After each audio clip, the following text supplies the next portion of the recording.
ठाणे जी, मैं मजबूर था। प्लीज से ठाणे जी, मुझे माफ कर दीजिए। अरे अब आप क्यों हाथ जोड़ के खड़े हैं? अब ना आप लड़की वाले हैं और ना मैं लड़के वालों की तरफ से। मैंने तो आपको कल ही माफ कर दिया था।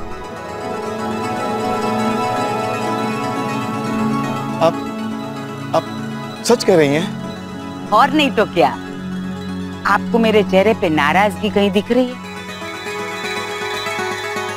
अब नाराजगी तो अपनों से होती है। आपने तो वो रिश्ता कल ही तोड़ दिया था। अब जहाँ रिश्ता नहीं है वहाँ गिले शिकवे कैसे?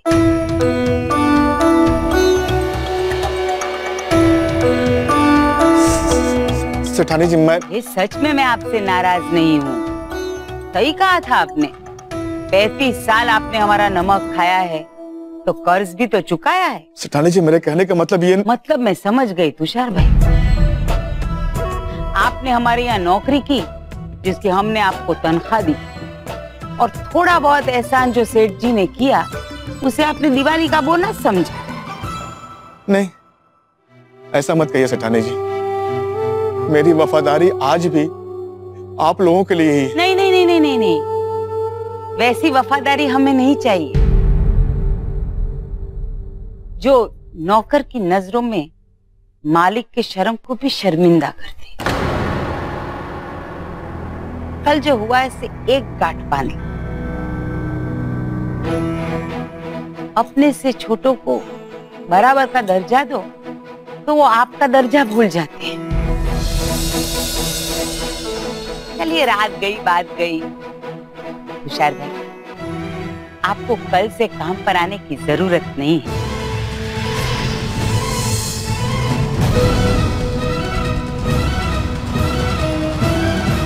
प्लीज आंटी जी,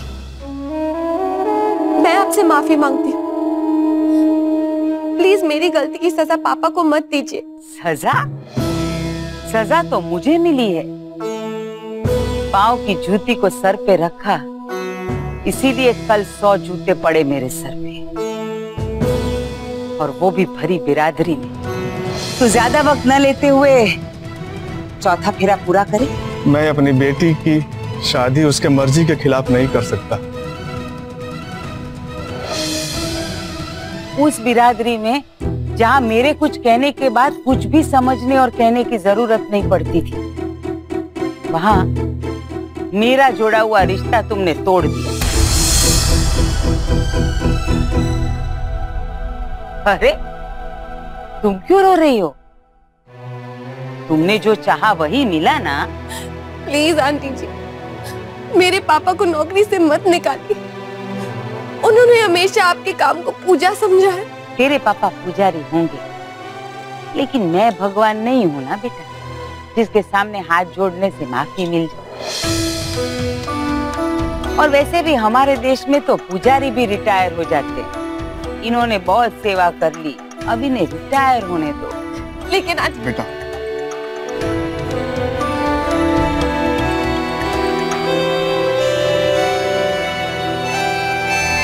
सेठानी जी, मैं आपके फैसले की कदर करता हूं, लेकिन प्लीज सेठानी जी, जाने से पहले एक बार सेठ जी से मिलना चाहता। कोई फायदा नहीं, ये उनका ही फैसला है। सेठानी जी, गोडाउन की चाबियां और सारा हिसाब किताब मेरे पास, वो सेठ जी को सौंप दूं, उसके बाद में। चाबियां आप यहीं छोड़ दीजिए, और किसको कितना देना है और किससे कितना लेना है उसका हिसाब शुद्ध गुजराती में लिख के यहाँ मेरे सामने रख दीजिए, मैं देख लूंगी। हिसाब किताब सेठ जी देख लेते तो। तुषार भाई, मैं बनिए की बेटी हूँ और ब्राह्मण से ब्याही हूँ, इसीलिए आदमी और आंकड़े दोनों को बहुत अच्छी तरह से पहचानती। मुझे जोड़ी आई नहीं, हिसाब मिलाना भी बहुत अच्छी तरह से आता है। मैं जय श्री कृष्ण।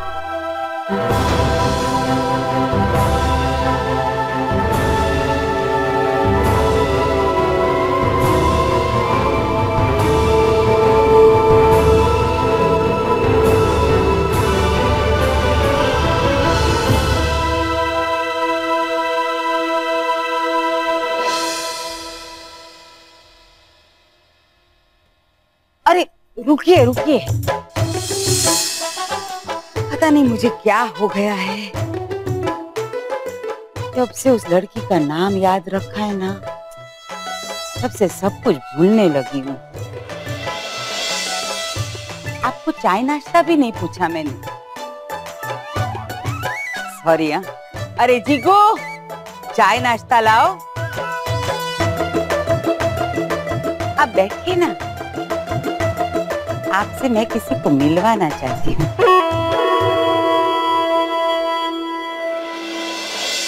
क्या अंकल को नौकरी से निकाल दिया? सिर्फ नौकरी से ही नहीं तो? अरे विपिन भाई, आप यहाँ?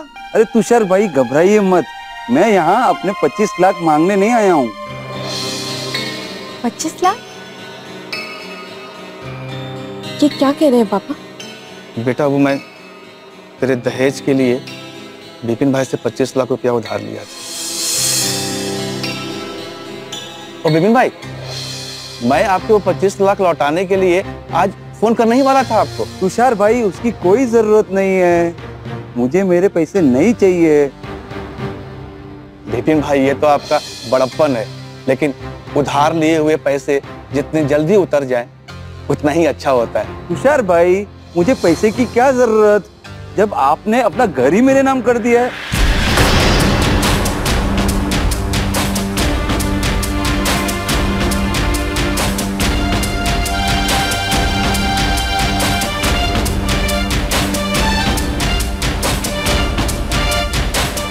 अरे विपिन भाई, मजाक मत कीजिए। मैं भला अपना मकान आपके नाम क्यों करूंगा? तुषार भाई भूल गए, 25 लाख लेते समय आपने कोरे स्टैम्प पेपर पे साइन किए थे। वो स्टैम्प पेपर में मैंने लिख दिया कि पैसे के बदले आपने अपना घर मुझे बेच दिया। ये आप क्या बकवास कर रहे हैं विपिन भाई? मैंने कोरे कागज पे दस्तखत इसलिए किए थे ताकि आपको तसल्ली रहे कि मैं आपके पैसे वापस कर दूंगा, लेकिन आपने मेरे भरोसे का गलत इस्तेमाल किया है। आवाज नीचे रखिए तुषार भाई, चिल्लाना मुझे भी आता है। आप ऐसे कैसे कर सकते हैं? 25 लाख के बदले 75 लाख की प्रॉपर्टी कैसे हथिया सकते हैं? अरे तुषार भाई, 50 करोड़ की मेरी इज्जत गई तो 50 लाख का जुर्माना आप नहीं भरेंगे? पूर्वी बेटा, अपने पापा को बोल टेंशन ना ले। वो समाज सुधारक दोस्त जो तेरी है, वो तेरे लिए नया वर और नया घर दोनों ही ढूंढ देगी। कितनी एनर्जी चली गई आज मेरी। जूस ज्यादा पीना पड़ेगा। आपके लिए मंगवाऊं कि आपको देर हो रही है? जय श्री कृष्ण। जय श्री कृष्ण।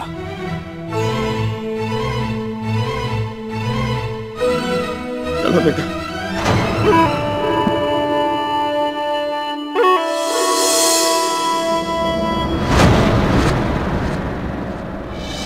हमारा घर चला गया संजय, हमारे पास रहने की जगह नहीं।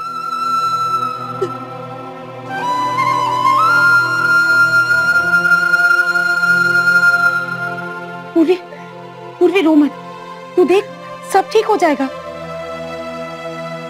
कैसे होगा सब कुछ ठीक?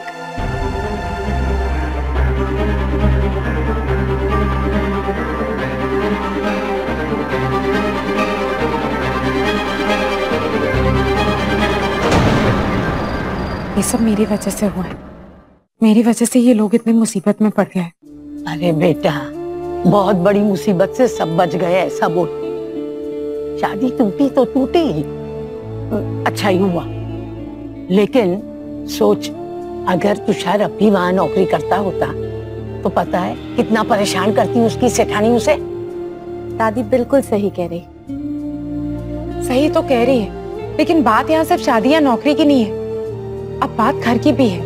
बेटा, घर तो दूसरा भी बन जाएगा, और जब तक सब संभल नहीं जाता तब अपना घर तो है ही, ये दोनों यही रहेंगे। वो सब तो ठीक है दादी, लेकिन इस उम्र में अंकल के लिए नौकरी मिलना मुश्किल होगा।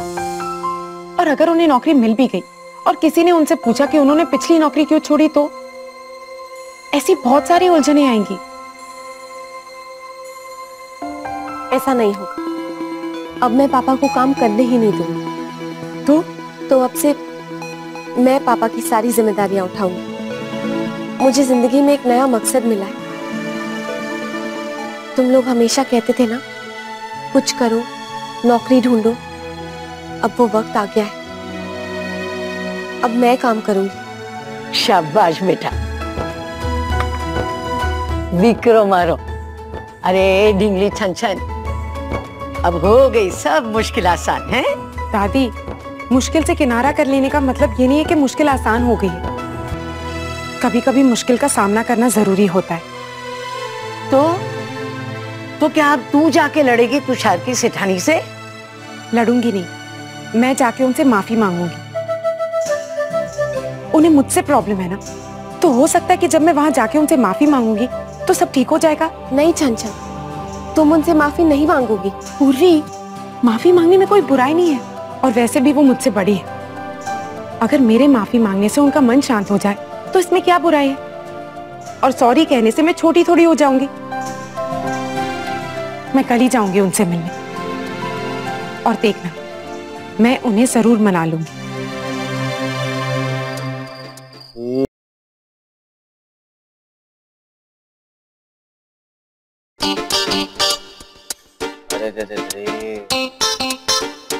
क्या लगता है? लगता है कुत्ते ने काटा है। अरे वो तो मुझे भी पता है। घाव कितना गहरा है ये बता। Sorry sir, sorry. घाव तो मामूली सा है, दांतों के बस खरोच सी आई है। खरोच कितनी बड़ी है? ये कोई 6 इंच? नहीं, एक मिनट, रुक रुक रुक। हाँ, एक मिनट।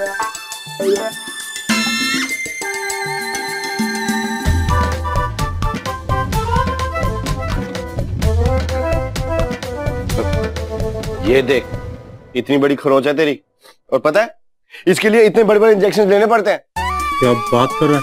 हाँ, और मैंने तो सुना है कि पेट में लेने पड़ते हैं और कई दिन तक सूजा भी रहता है।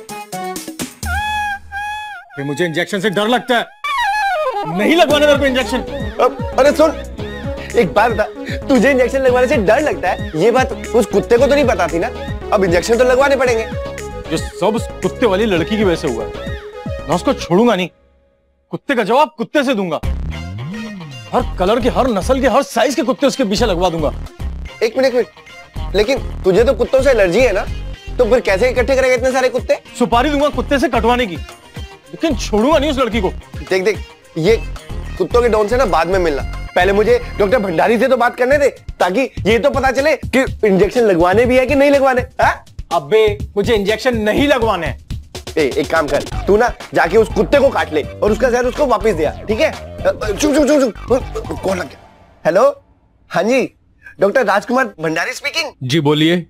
सर मैं हिमांशु बोल रहा हूँ, हिमांशु, मानव बोरी सागर का दोस्त। बोलो बेटा हिमांशु। सर वो क्या है ना, हमारे मानव को ना एक कुत्ते ने काट लिया है। ओहो। नहीं नहीं, ज्यादा नहीं काटा है, बस 2 दांतों की खरोंच आई है। तो सर मैं ये पूछ रहा था कि उसको इंजेक्शन लेने पड़ेंगे क्या? पहले ये बताओ, उसको आवारा कुत्ते ने काटा है? नहीं नहीं सर, आवारा नहीं था, पालतू है, पालतू। तो ये पता लगाओ कि उस कुत्ते के मालिक ने उसको वैक्सीनेशन दिया है या नहीं, फिर मुझे बताना। Okay okay okay, thank you sir, thank you. क्या बोला डॉक्टर? डॉक्टर ने बोला कि जो कुत्ते का मालिक है ना, उससे ये पूछे कि उसने वैक्सीनेशन कराया कि नहीं कराया। अगर उसने अपने कुत्ते को वैक्सीनेशन करवाया होगा तो मुझे इंजेक्शन नहीं लगाना पड़ेगा। तो एक काम कर, उस लड़की का पता कर। लड़की को क्यों? तुझे तो कुत्ते ने काटा है ना। अबे कुत्ता तो उसका था।